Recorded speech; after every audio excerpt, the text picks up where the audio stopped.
Shalom Brahá, meu nome é Nelson Horta e esse é o canal Torá Beanus, o canal dedicado ao estudo da Torá, dedicado àqueles que são descendentes dos judeus forçados pela Inquisição em outros momentos da história e que faz quase um quarto da população desse país. Mas também nós queremos alcançar o coração daqueles que querem entender a Torá, seja cristão, seja judeu, seja o que for. O que interessa para a gente é realmente conhecer a Deus, através da sua palavra, daquilo que Ele nos deu, daquilo que Ele ditou.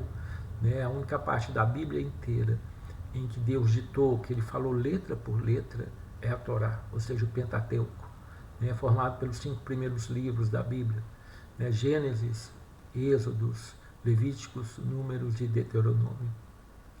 E nós estamos estudando aqui exatamente o livro de Gênesis, né? na porção de Vai-se, né, que vai de Gênesis 28, 10 até 32, 3. E a Haftará de Vai-se é Oséias, deixa eu pegar aqui, Oséias 11, do versículo 17 até o capítulo 14, no versículo 10. Que o Eterno possa nos abençoar. Na verdade, Ele sempre pode nos abençoar. Que nosso coração esteja aberto para essa bênção.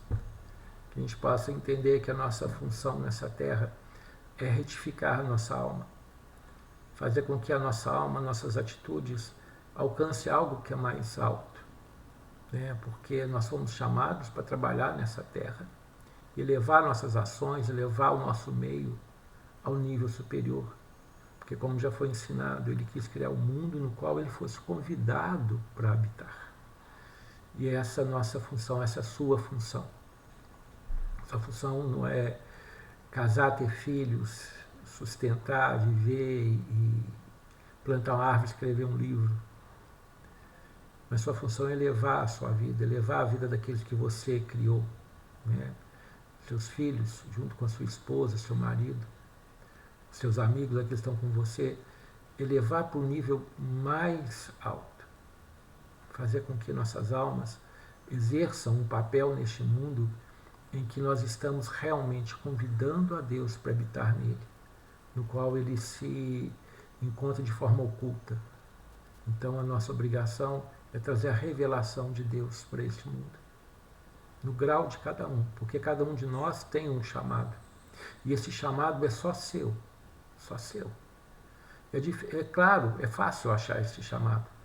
É aquilo que está no seu sonho, o seu sonho mais antigo, o seu sonho que persevera anos, que você deseja anos, que ainda não realizou ou que tem realizado. Né? E feliz esse que tem enxergado isso desde cedo e tem desenvolvido esse chamado. Seja ele construtivo, seja material, ou seja ele simplesmente chamado espiritual.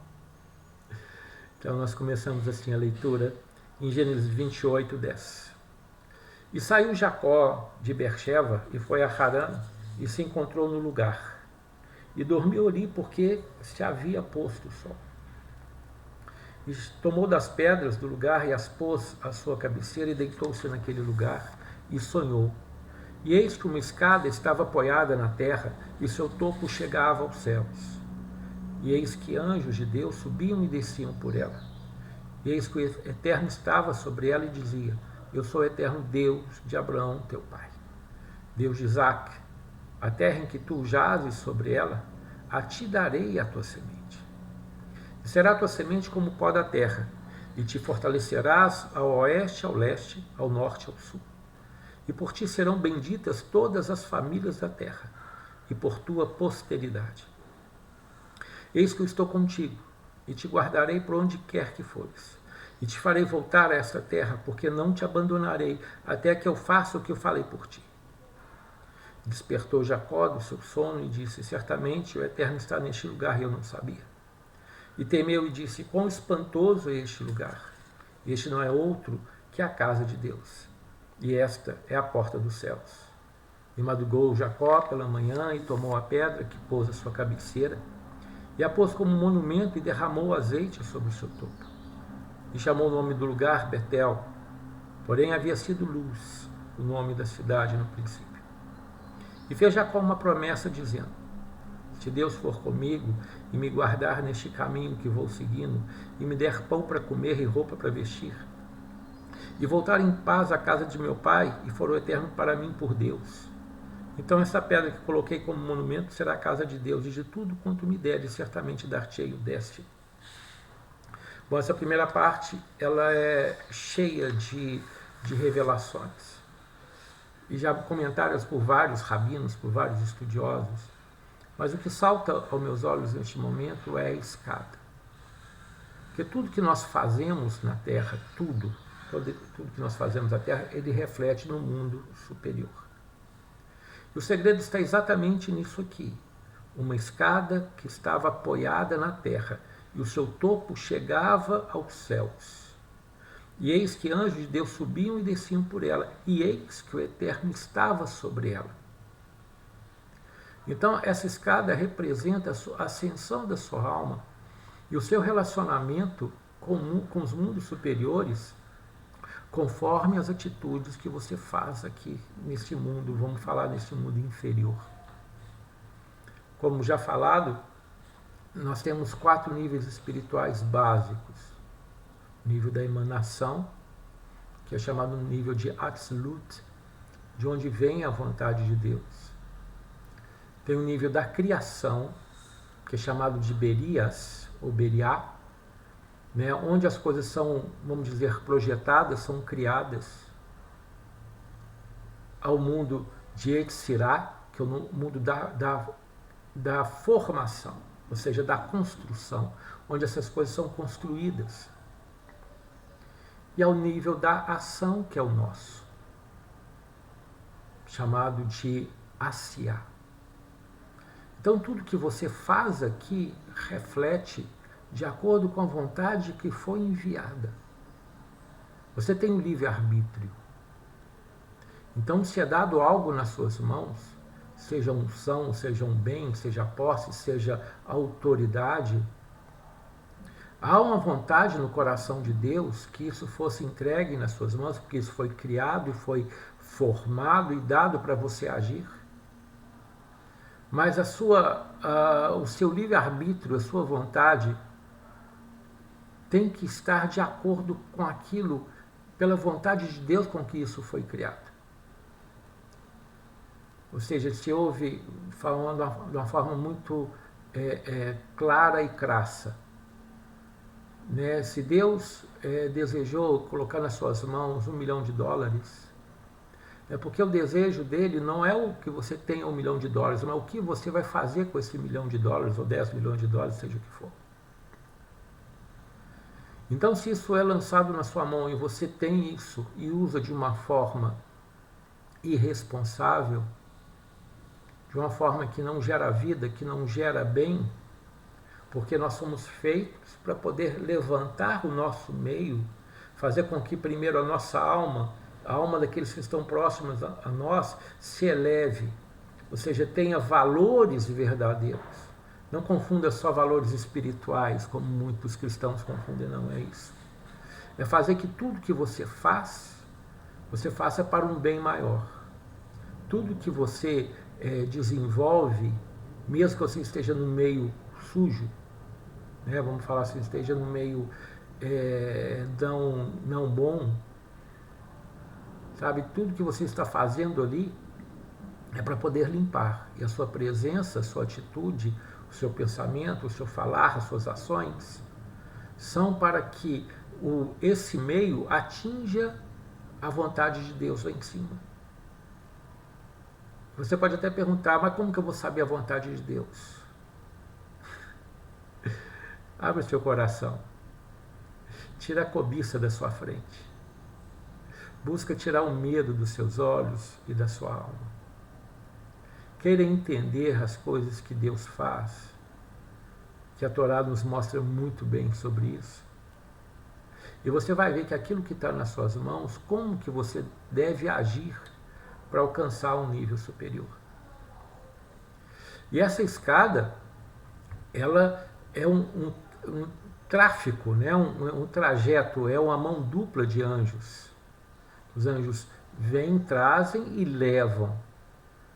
trazem a bênção, trazem a emanação, trazem às vezes o castigo e levam o resultado disso para cima. E se o Eterno está no topo dessa escada, é porque ele está recebendo isso direto. A vida de Jacó, ou seja, a vida de Israel, representa a vida de toda a humanidade.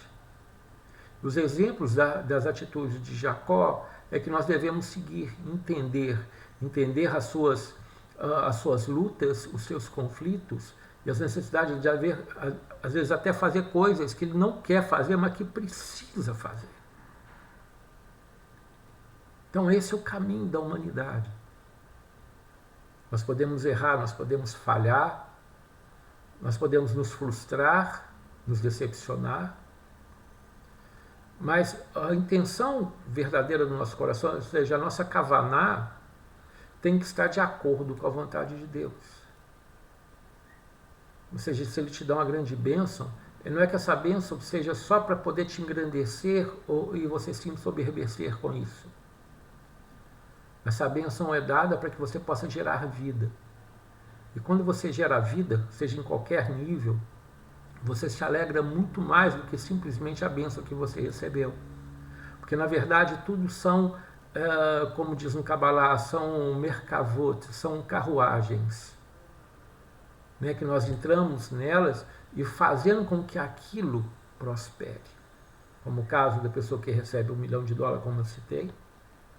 Se você faz aquele dinheiro gerar mais dinheiro, e esse dinheiro venha gerar felicidade para quem está em sua volta, corrigir, trazer cura, trazer bênção, né? Vamos falar de uma forma mais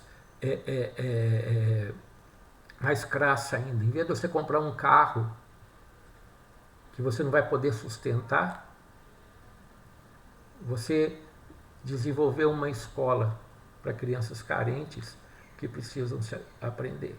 Sei que $1 milhão não dá para isso, né? Mas é o começo. Ou seja, aquilo que está nas suas mãos, que eu falo para o cristão. Veja Jesus na hora da multiplicação dos pães, ele pergunta para os apóstolos: o que vocês têm? Eles falam: tem um menino ali que tem, eu não lembro direito, mas 2 peixes e 3 pães, uma coisa assim. Aí o que ele faz? Ele abençoa. Levanta o pão e fala: Baú atah Adonai Eloheinu melech haolam amotz lehen min haaretz. Pega o peixe e fala: Baú atah Adonai Eloheinu melech haolam shakol ni'ah b'divaru. Ou seja, ele agradece a Deus que tira o pão da terra e cria toda a sorte de alimento. E aquilo multiplica e alimenta ali, diz a Escritura cristã, para 5.000 pessoas, por 2 vezes isso acontece, se eu não me engano. E ainda sobra. Então esse é o nosso espírito. Isso é aquilo que Ele nos deu, da gente trabalhar para poder frutificar e crescer.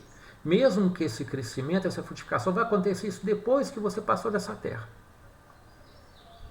Mas o que interessa é que você faça realmente as coisas para serem elevadas, subir nessa escada, e não só para o seu próprio proveito. Aquele que fica correndo só atrás da sua autoemancipação, da sua autorrealização, pensando só nas coisas que referem a si mesmo, essa pessoa é um buraco fundo, um buraco negro que não tem fundo, porque ela nunca vai conseguir se satisfazer. Ela pode ser a pessoa mais rica do mundo, a pessoa mais poderosa do mundo, que ela não vai conseguir se satisfazer. Agora, quando ela faz, pensando no meio, né, como uma das leis noéticas é preservar a natureza. Uma das leis noéticas é criar tribunais de justiça, ou seja, quando a pessoa usa os seus dons para gerar justiça, gerar verdade, ela se satisfaz em cada momento que ela está vivendo. E esse é o ensinamento desse ponto. Por isso que o Senhor fala: serão benditas todas em ti, por ti serão benditas todas as famílias da terra, porque esse ensinamento esse conhecimento, esse entendimento, esse discernimento vai se expandindo por todas as famílias, as pessoas vão aprendendo isso e vão vivendo dessa forma. E aqui fala, e por sua descendência, ou seja, Jacó ensina seus descendentes, seus filhos, e os filhos dos seus filhos a agir dessa forma. Por isso que eu alerto aqui o cristão, não se prenda à religião, se prenda à verdade. Aquilo que Deus fala de verdade. É só ler na sua Bíblia.